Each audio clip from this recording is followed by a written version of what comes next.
If a kid breaks in school and no one around chooses to hear it, does it make a sound? Are we but trees blowing in the breeze, relying only on the ground to keep us up? Are we a stack of 3 blocks being put up by a baby, only to be knocked over again? If a kid breaks in school and no one around chooses to hear it, does it make a sound? Yes, they make piercing, silent screams that only the kind can hear, and still they choose not to listen.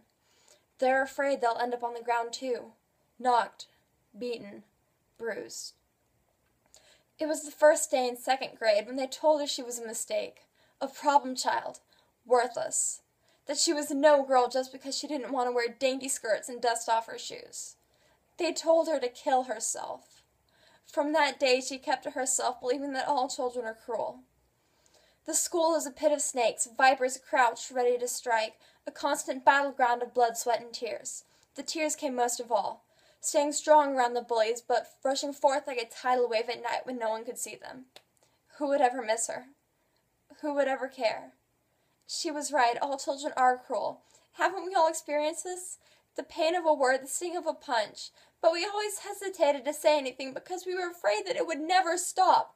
The war inside our hearts won the best of us, believing that we were just outcasts, misfits, that we would never grow up to be anything special.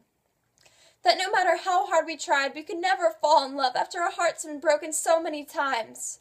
We were told that suicide would never help us with our problems, but sometimes it seemed that they lied. That we were in a never-ending box with no way out, and we were pressed up against the wall. That the only plausible solution was not to be put into an institution, but rather to not live at all.